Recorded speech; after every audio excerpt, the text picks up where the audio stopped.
Hello, welcome to Football Social Daily, the podcast full of news and opinion from the English Premier League. Between now and the end of the season, we'll have a brand new podcast for you every single day. So make sure you keep up to date by hitting subscribe, and that way you won't miss a show again.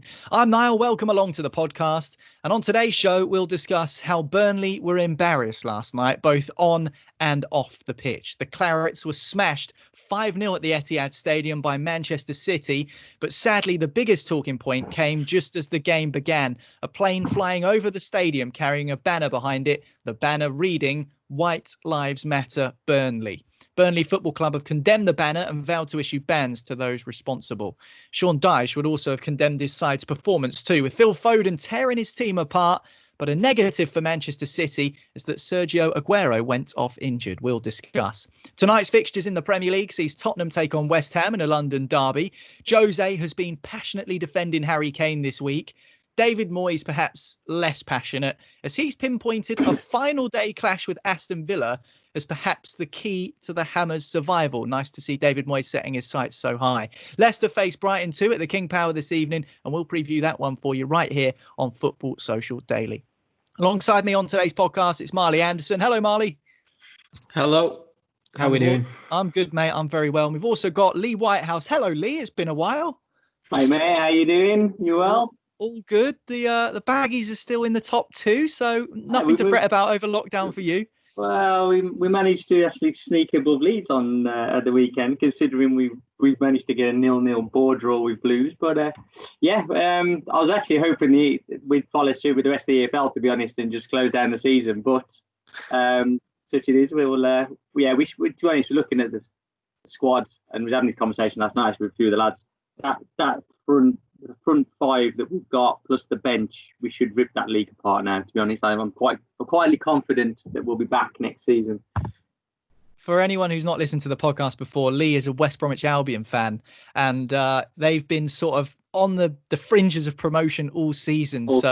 Hopefully they can do the job. You must fancy your chances of being a Premier League team next season, Lee, surely. God, yeah.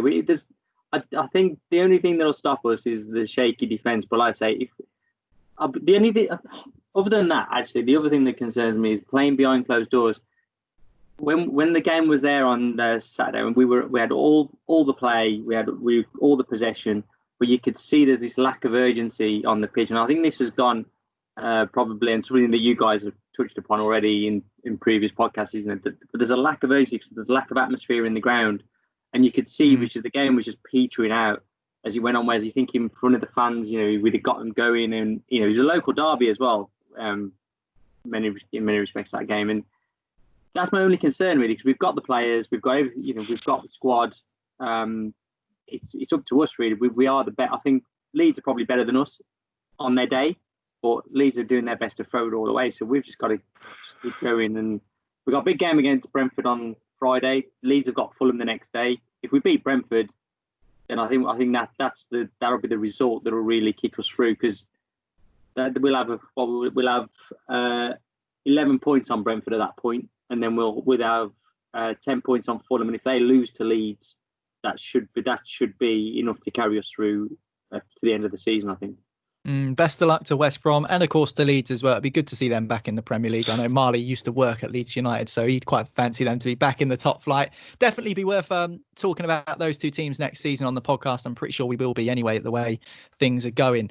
Before we get started, should we have a little bit of a review? It's been a while since we've had a podcast review, so let's get stuck into one. This one comes from Jacob JJJJJ via Apple Podcasts, and this was from a week or so ago. Yeah, very, very not a very common name. So many J's in the surname. He says, brilliant podcast, rounds up football with ease, and a great bunch of people. I've listened for a while and haven't got bored. Would recommend. Well, that's always a good start. Also, it's funny, and Marley is brilliant. Love his responses to things. So there we go, Marley. You got a little fan in Jacob JJJ via Apple Podcasts. Now, get in. I'm going on tour next year with just my fan club. Gonna start my own podcast. Just half an hour of me ranting absolute crap about people going through my bins. Well, now you're under pressure to say something funny throughout the course of the podcast, so you better get your thinking cap on. Story of my life. talking about Marley ranting, normally you rant about Burnley on this podcast. And unfortunately, last night is something I think all of us probably would want to get off our chest in terms of having a rant about something.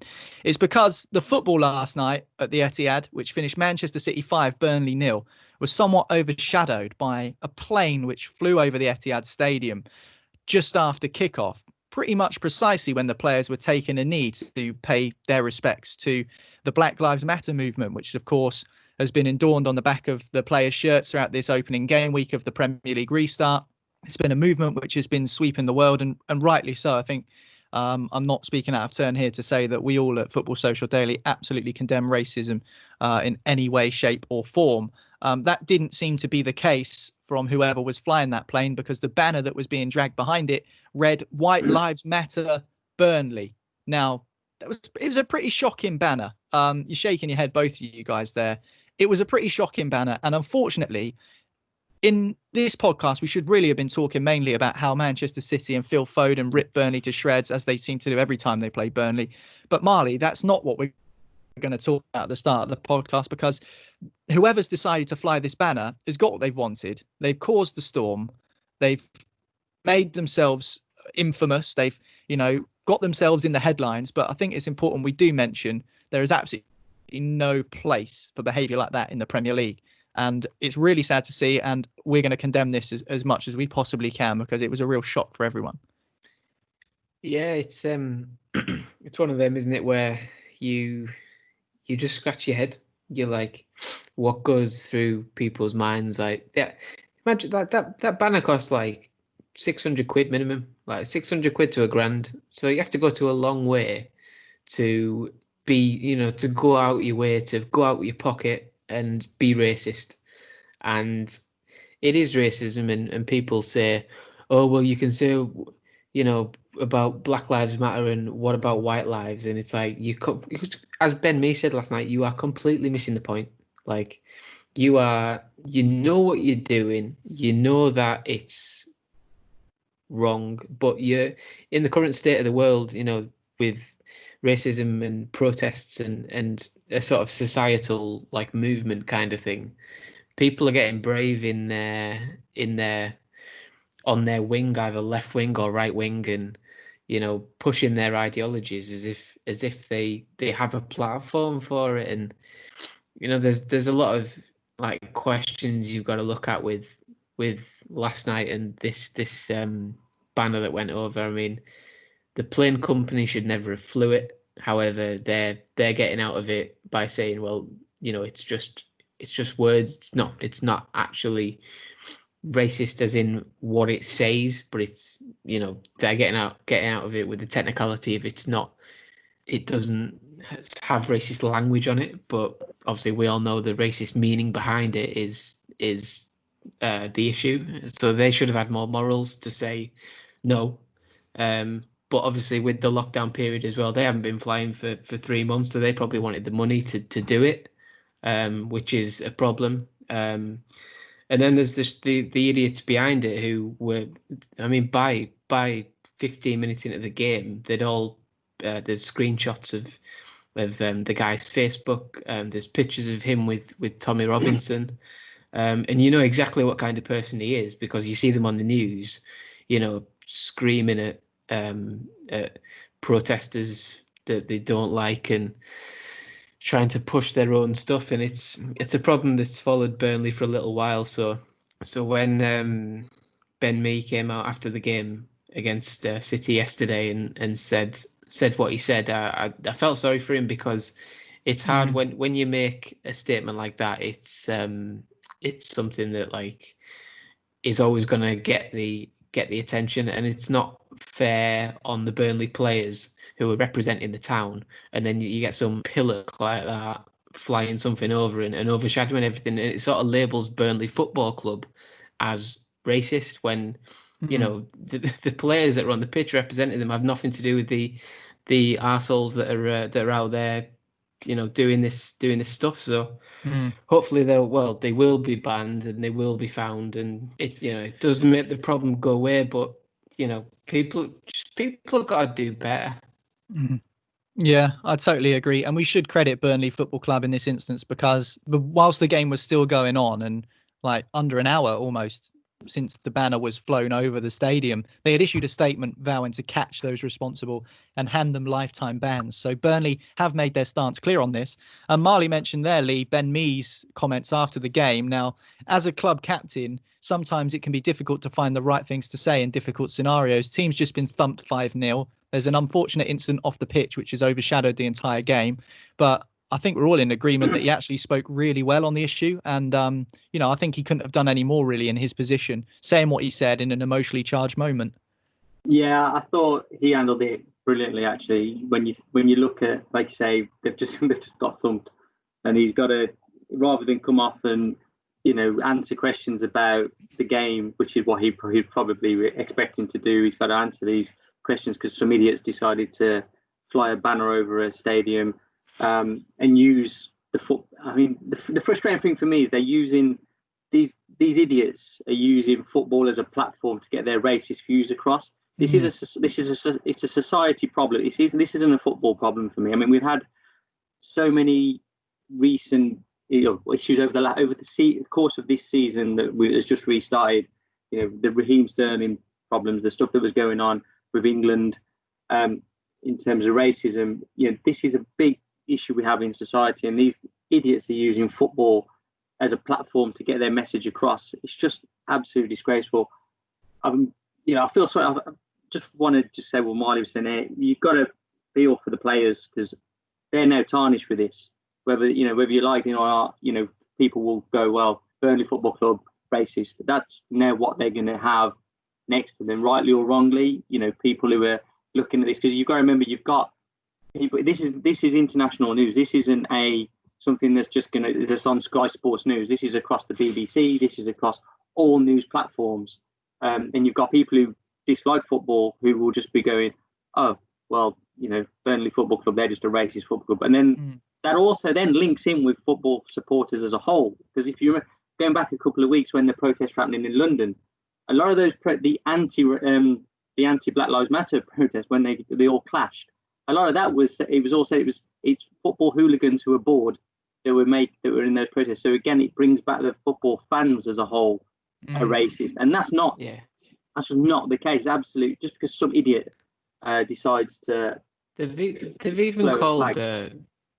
Haven't they called the organisation the Football Lads Alliance as well? And I mean, that just reflects on football like so badly because the 99% of the fans aren't that, but with their name, it just tarnishes the whole sport, and it is them 1%, them hooligans who just want to fight like they did in the 90s and the late 80s. And football isn't that anymore. You don't go for a scrap anymore because no one's up for it. Everyone's moved on. The game's moved on. The policing's moved on. Nobody goes for a scrap anymore. It's not that anymore. Football isn't that, and it hasn't been for years. But they want it, and they've thought, well, how can we have a scrap? Oh, well, we'll get into politics, and we'll football lads in politics, and it's a lot of rubbish because they don't even understand the politics. They don't have the brain capacity to actually, put their views across in a way which doesn't make them look like racist idiots. But yeah, it's a baffling one for me, but. Yeah, it's a shame for Burnley, as Lee was. I mean, it's just a shame that we're sitting here having to discuss it as well, because we should be sitting here saying, discussing the restart, discussing, how well it's gone actually as well. I think, some of the games have been a bit flat, but actually, a lot of them they've been very competitive, and we should be sitting here congratulating the Premier League and the EFL and getting football restarted in this country, and instead we're sitting discussing some stupid idiot or a group of stupid idiots. He wouldn't have done this himself, I'm sure. No.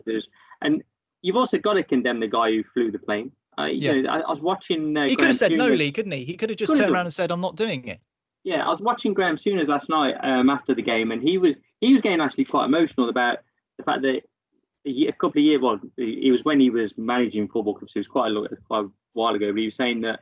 The only time he's ever come across racism in football was in front of some directors, and he hated himself for not standing up for the black players at that time, and you could see he was getting physically emotional with what was said. And let's be fair, Graham Souness is the hardest man in football. You just don't see it, but it's quite touching to see that from him. And you got to, and he was saying that he angered himself. He didn't question it. Why would that company not question what they're doing? It just doesn't make any sense. They should be condemned as much as the guy who's, well, he's clearly he's all over social media bragging about it, so he's not bothered about it, is he? But it's just shocking. The whole thing is a disgrace. Yeah, the company in question who flew the plane are called Air Ads Limited. So if you fancy going and leaving a negative review, the people that listen to this podcast, then feel free. You've now got the name. Can I just say this, though? How much of a coward do you have to be to fly a plane with a banner like that? If you're that proud of how racist you are, why don't you have the gumption to stand there outside the ground with your banner in your hands? Because you know that what you're doing is wrong. If you're not that bothered about it, then you would have stood there outside the ground with your cronies or your mates that chipped in a tenner to, as you say, pay for the 600 quid, 800 quid, a grand, whatever the banner cost. You would have stood with all of your mates who chipped in outside of the ground with your banner, proud as punch of how racist you are. Now, that's not the case. It was flown on a plane, which to me just goes to show the low life of these people and how low they are, the level of these people. Secondly, I understand Burnley Football Club have said that they're going to issue lifetime bans, and rightly so. And Burnley Football Club have done a lot to combat racist issues in a town, like Marley says, of Burnley, which has had its problems in the past. A few years ago, there was race riots. And I understand that there is a large proportion of Burnley fans who have come out and people that live in the town that have said, you do not represent my town. You do not represent my football club. I wholeheartedly understand that. However, the people of Burnley and the football club need to do even more. They have to do more. And the reason I say that is because over the last two seasons, 2017-18 and 2018-19, Burnley FC were reported for more hate crimes than any other football club in the EFL and Premier League pyramid. And it was by a lot. There was 4 more hate crimes than the next highest club, which was Manchester United. Manchester United are 3 times the size of Burnley Football Club. They've got at least 4-5 times the fan base, maybe even more, that Burnley Football Club have got worldwide. Yet, Burnley were reported for 17 hate crimes across the last 2 seasons, 15 of which were racially orientated. That is unacceptable. That is not good enough. That is an issue in Burnley that needs to be sorted and addressed by the football club. So I understand people coming out and saying, this person doesn't represent, but it's not one person, as we've previously discussed. It's more than one person putting the money in to pay for a banner. There is an issue there that needs to be solved. The fact that of those 17 hate crimes, 15 were racially aggravated, that is more than the entirety of hate crimes reported by a club which is arguably the biggest in the world, Manchester United, across that 2-season period. This is Burnley we're talking about. Probably one of, if not the smallest club in the Premier League, give or take Bournemouth.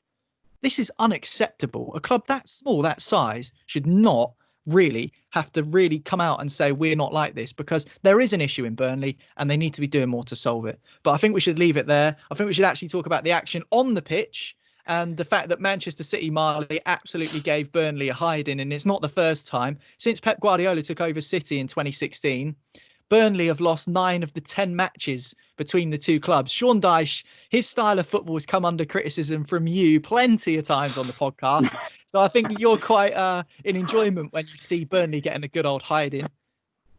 Yeah,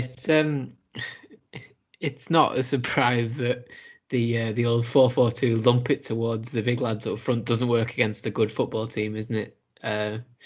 It's one of them where I think they've been beat in the last 3 years at the Etihad. They've been beat 5-0 3 times. Like the past 3 times they've been, and it's just like, I don't know. Like, obviously, Man City are a great team, but can you not try something else? Like, why don't you not play 2 strikers up front? Why don't you play 5 at the back? Try and keep the score down. Try something new.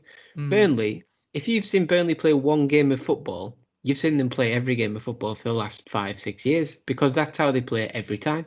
So if you're going to go into that with that level of tactical rigid, like rigidity. Is that even a word? Rigidity, Yes. rigidness. Then teams are going to work you out, and you're going to have a real tough time against the good teams because they're not going to let you have the ball.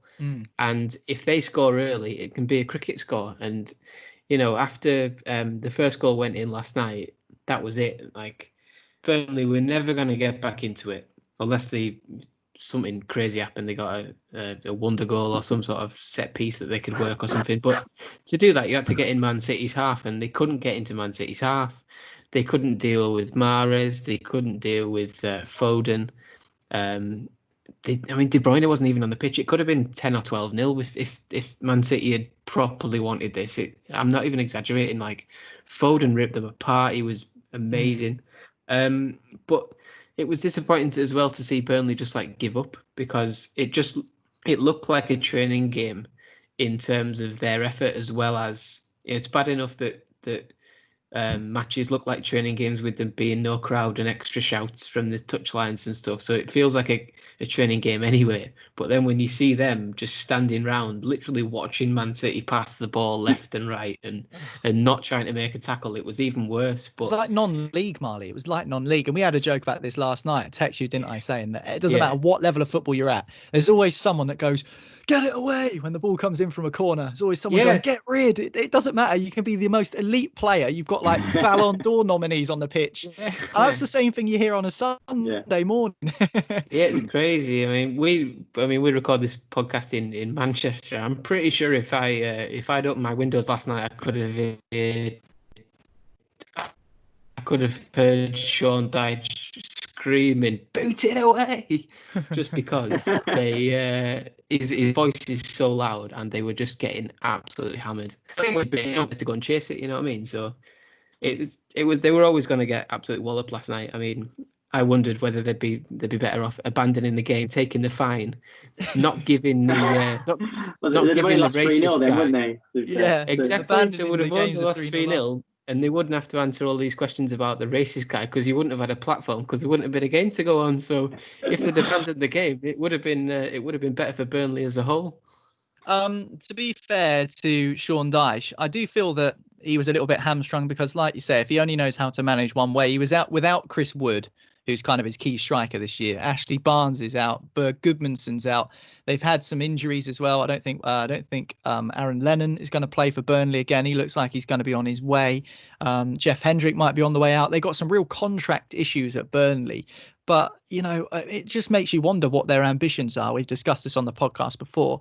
We know what Manchester City's ambitions are, though, Lee. They want to win the Champions League. There's no doubt about it. So seeing Sergio Aguero go off injured, that would have kind of caused a few hearts to twitch a little bit over at the Etihad. Totally. For me, Aguero is by far and away the best striker that is in the Premier League at the moment. I think he's my first bloke in my dream team. He's the bloke you rely on. Every time they lose him, they miss something. They are missing something with me. Jesus just isn't up to it for me. He's just not good enough. He's not the man to. I mean, they're big shoes to fill. And when he finally, I often believe, you look at him. He's never won Player of the Year, and he scores all these goals. He never really gets the plaudits. Maybe it's because he's not the big time Charlie, and he's not the arrogance, and he's not walking around throwing out cash everywhere. But do you know what? The guy's just an absolute machine when it comes to scoring goals, and they will miss him now. And we know that the league's gone. Even last night, I was looking at the table last night. It's still 20-point gap. It's just ridiculous. And but you look at it and you think, right, they can still go and win the FA Cup. They can still go and win the Champions League. Without him, though, you do wonder whether they've got enough up front. I know it sounds stupid to say, because you look at the wealth of riches that they've got in terms of De Bruyne, Mahrez, Sterling, the Silvers. They've got so much talent. I mean, Foden has suddenly come to the fore in these last two games, and it's just they've got so many riches. But when they're up against it, a lot of the stuff over the lockdown has been, what if Aguero didn't score that goal against QPR? Where would they be? Because he's that player. He just scores, and he's so pivotal for them. I really do think without him, I think they'll struggle to win the Champions League, if I'm honest. Because I think when your back's up against it. You need a bit of luck in those games as well. You just need to be able to rely on your scorer to get on the end of something and finish, and that's what you need. But what's been a gain to Man City has been the fact, Marley, that Phil Foden's come through, and every time he plays, he seems to score or assist or just generally have a good game. Lots of people saying that he doesn't get used enough by Pep, but when he is used, he's excellent, and he was class again last night. I mean, it just bodes so well for the future for City. Yeah, the people that say Phil Foden should get more games, to be honest, it winds me up a little bit, because like you can say that, and yeah, you might have a point, but I think there's a difference between playing games and missing out on what you get training with Man City. For example, he's so good because he trains with De Bruyne, David Silva, Bernardo Silva, Rodri, Gundogan, everyone, Aguero, Sterling, Mahrez.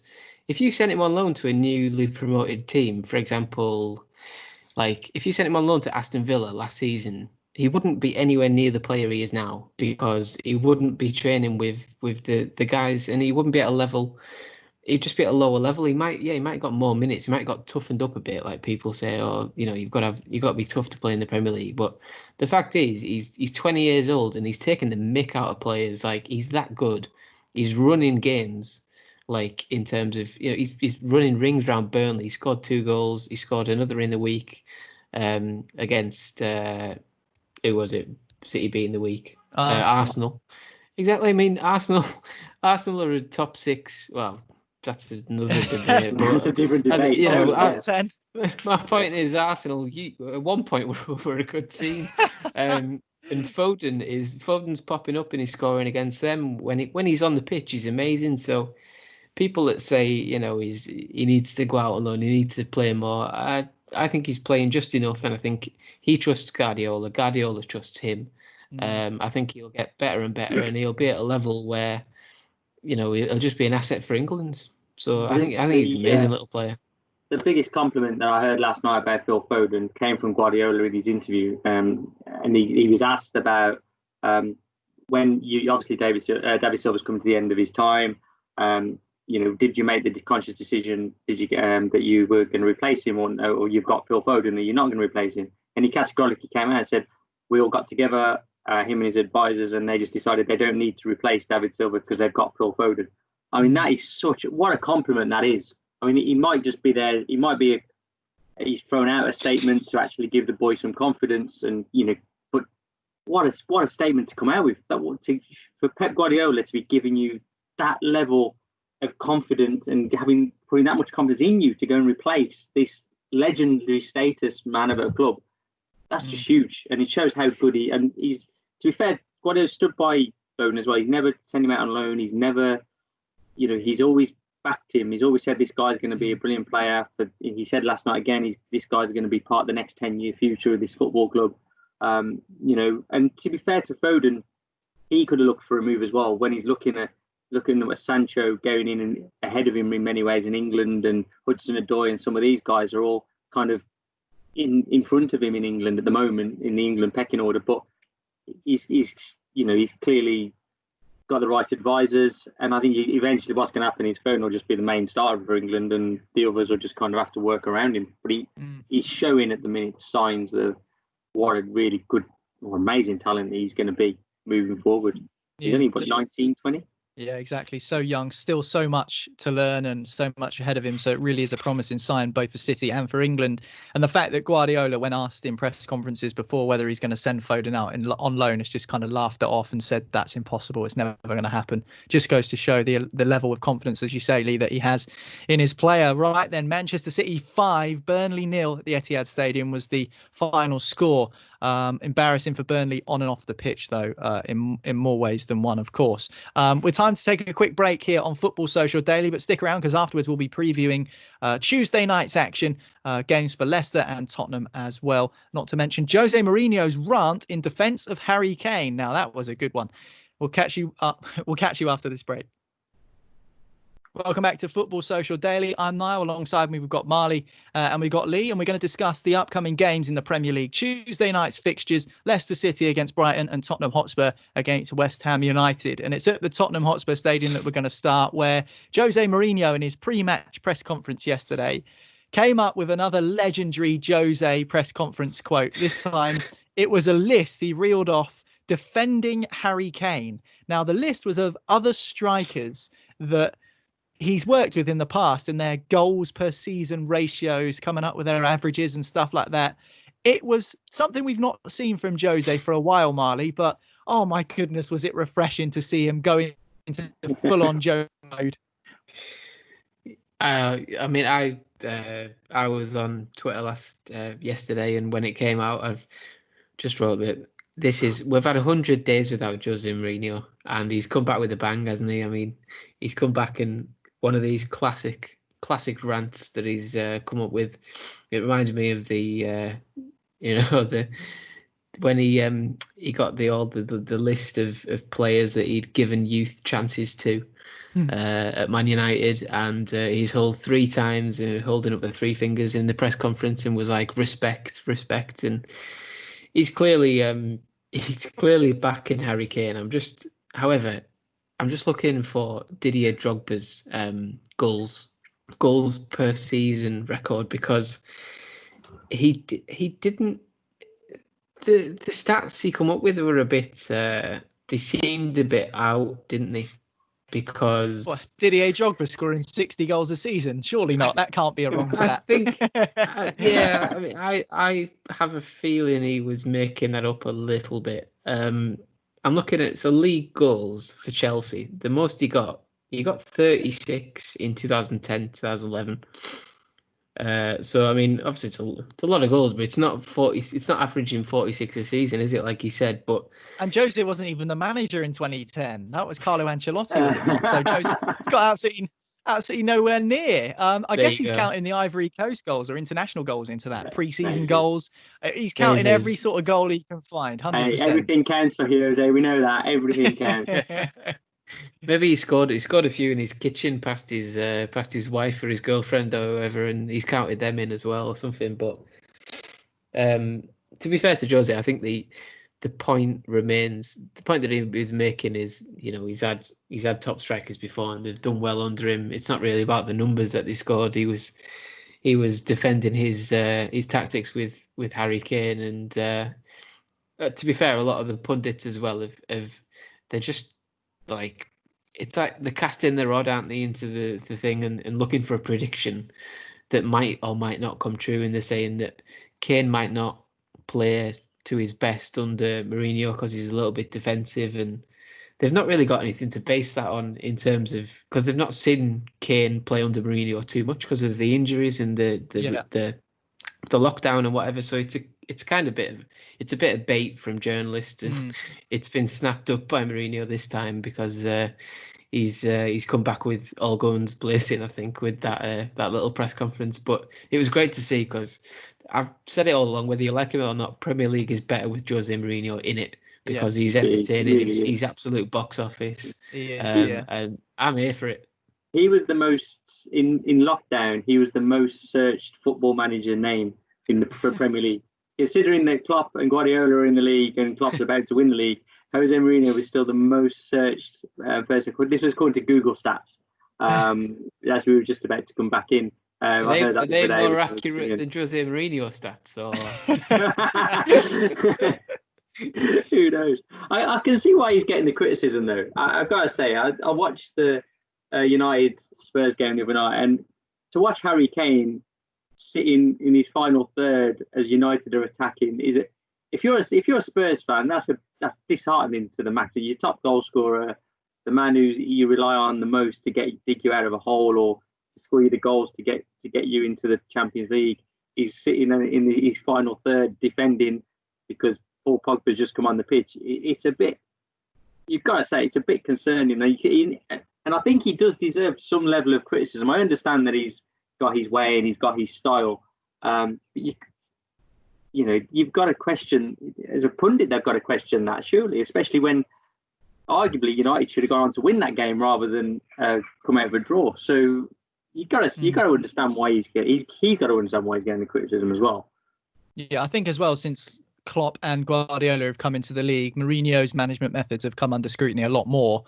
But I do think that maybe the stick regarding strikers was a little bit unjustified, and it did feel that Paul Merson was, like Marley says, kind of looking for a bit of a prediction to come true. I mean, it is Kane's first competitive game in 6 months.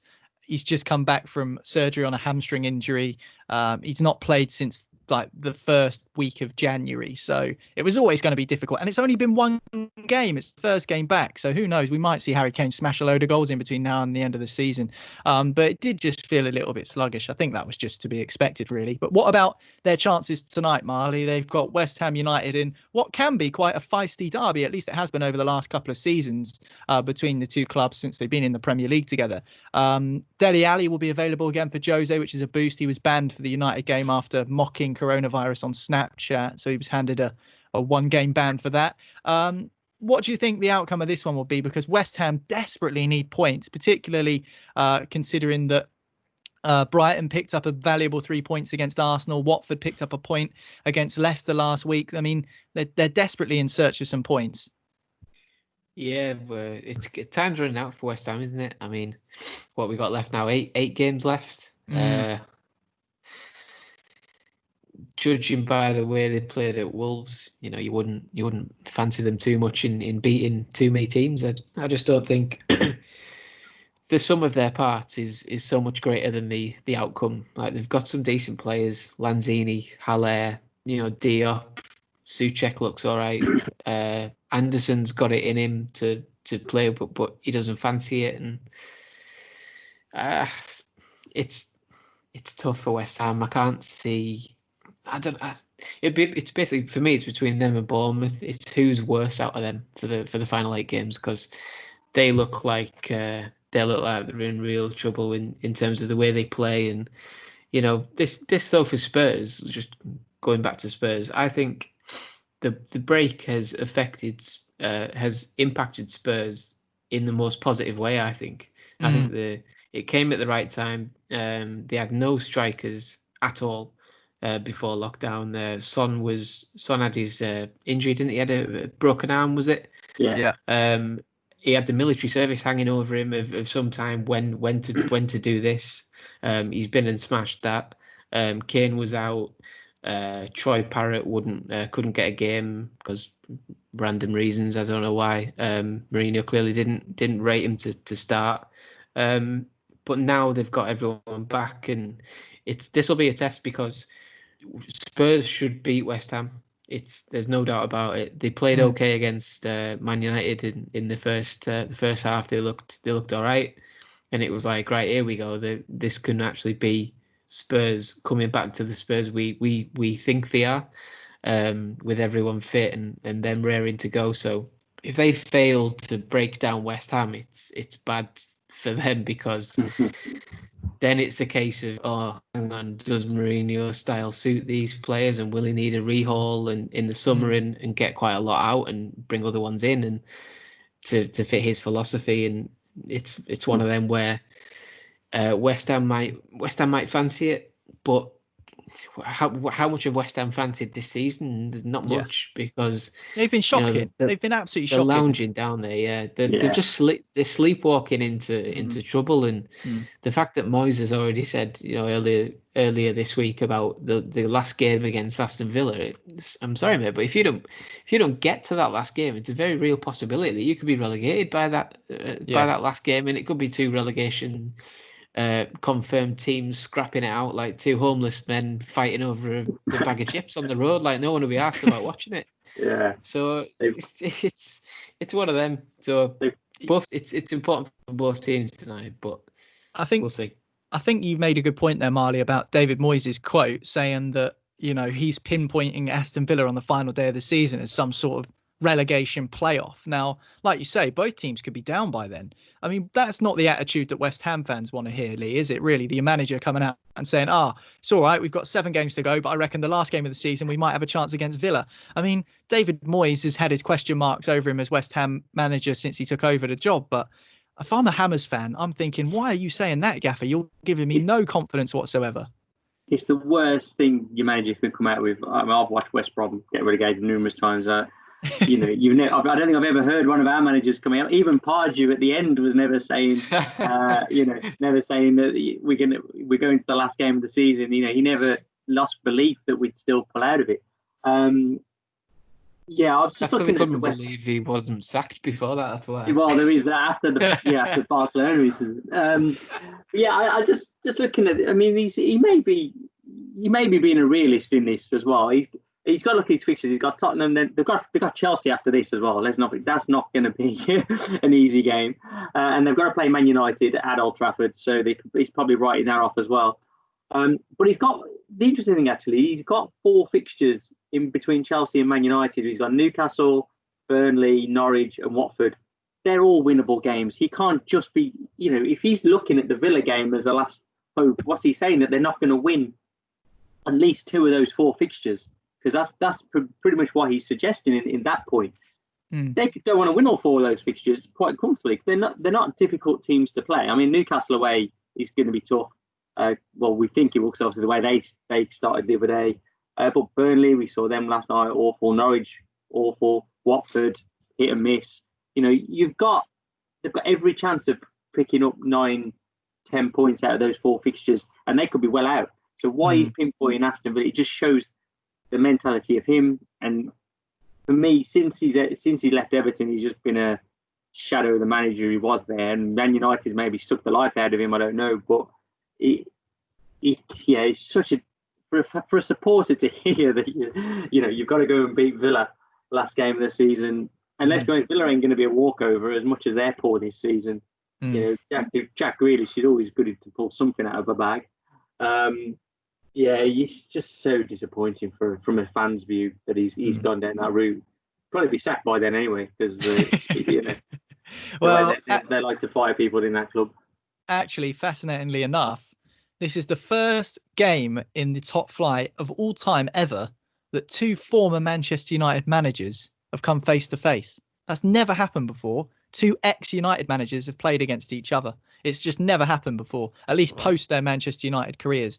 Because obviously these 2 managers have squared off before, but they weren't managers of Manchester United at that point, which I thought was unbelievable. Just goes to show the longevity of managers that they've had at Manchester United. And speaking of Man United, they would have one eye on the other fixture that's taking place tonight, Marley, Leicester against Brighton, because Leicester City could only manage a draw against Watford. Ben Chilwell's absolute thunderbolt looked to have given them the lead, but a last-minute equaliser from Watford, another great goal in that game to make it a 1-1 draw. And they'll know that Manchester United are looking stronger and stronger by the week. We've seen Fernandes and Pogba look like they linked up in the brief period they had against Tottenham on Friday. So Leicester will know that they're going to need to pick up 3 points against Brighton. But Brighton will be confident because they beat Arsenal at the weekend. So, it could go either way, this one, in a strange way. You would have picked Leicester before lockdown to win this one pretty comfortably. But the way things have fallen at the moment, it could go either way. Yeah, I think at the weekend when Leicester played Watford, I was looking at that game and I heard a few people talking about it on, I think, like Football Focus and Sky or whatever it was, and I agreed with them in the fact that I couldn't be confident of backing Leicester to beat Watford away from home, with the way they were playing. Like, even though we've got nothing to base it on, Watford are fighting for everything, and Leicester have just kind of been coasting towards that top 4 spot since sort of the Christmas period and the start of the year. They went through a bad run of form, and they're in danger of getting caught up by Man United, who are Man United are going like that, like up, and Leicester are just sort of going steady. Like, so if there's enough time in the season, it looks like Man United would catch them if they can keep everyone fit and playing well and what have you. So Leicester, I still think they're a better team than Brighton, but Brighton will be buzzing after beating Arsenal. They're still not fully safe, although I don't expect them to get dragged into it too badly. With you compare the way they're playing compared to the way Bournemouth and West Ham are playing, it's night and day the levels that they look to be at the minute. So it'd be an interesting one because they'll be looking at everyone thinking, well, Brighton are probably one of the easier teams we're going to play between now and the end of the season. So if we don't beat them, then we're tempting fate and potentially dropping out of that top four with Chelsea and Man United right on the backside. So it's a must-win game, I think. Lee, do you see Leicester securing that top four spot? Do you think that's still up for grabs? Because with Chelsea's win at the weekend against Aston Villa, they're kind of they've got a comfortable cushion now. I don't think Chelsea will drop out of the top four, but Leicester seems to be the one that everyone's gunning for at this moment in time. It's still a big gap, though. You're looking at 8 points. It's difficult to claw back 8 points. Although the one thing I will say is that I think Leicester have been found out a little bit now. I mean, just before we came on, actually, I was chatting to Marley and I was saying that a bit like the Sheffield United, these teams that have overperformed, or in our view, have overperformed across the season. You've got all these clubs who have got analysts coming out their ears now. All the clubs have got 4 or 5 analysts who analyse everything about every game. They've had nothing to do for 3 months. So all they've done is looked at the last 8-9 games of the season, and they've analysed the shoehorn out of all those clubs that they've got to play and found all their weaknesses. And Leicester, to be fair, they've won one in the last 6, and they're not looking good at the minute. Vardy's obviously, the goals were dried up before. Maddison's gone a bit quieter. Harvey Barnes, he was chipping in, but you've got to wonder whether they have been caught out a little bit. However, like I said, 8 points it's a pretty tough gap to go and find. The other problem that Leicester have got actually as well, which no one's talking about, everyone's talking about obviously United and the fact that they're on an upward trajectory at the minute and they're looking good, and Pogba, Fernandes looks exciting. But Wolves had the break at the right time. Wolves had played something like 50 games up until before the lockdown happened, and so they've had a really good break, Wolves, and they've come out. They looked really good against West Ham. Now, again, granted, what we've just been saying about West Ham, but they did look really good. I got a lot of mates who are Wolves fans. They were all excited after that game. So it's not like they've just got the one team to worry about. They've actually got another one who are also on an upward trajectory and have got a very good squad. And it wouldn't surprise me if Wolves also make a good run for it towards the end of the season. But like I say, 8 points. It's a tough ask in 8 games to go and claw that back. I think, unless you're going to drop. You're expecting Leicester to at least lose 3 or 4 of their last games to enable that to happen. Because Man United ain't going to win every game, and neither Wolves. So, yeah, I don't know. I think they'll stay in. It'll be close. I don't see Chelsea falling out now.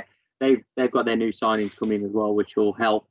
I think they'll hang in there just about. Okay, well, Leicester against Brighton tonight at the King Power Stadium, and Tottenham Hotspur against West Ham United 2. We'll have coverage of those 2 games on tomorrow's podcast because, of course, here on Football Social Daily, we'll bring a new podcast out every single day between now and the end of the season. So hit that subscribe button and you won't miss another one again. Don't forget to go and check out our shiny new website, sport-social.co.uk, for all the latest news and team updates and match reports as well on Premier League action. Right, that's it for today's podcast. Cheers, Lee. Thanks, Marley. Cheers, guys. Cheers. And we'll speak to you again on tomorrow's show.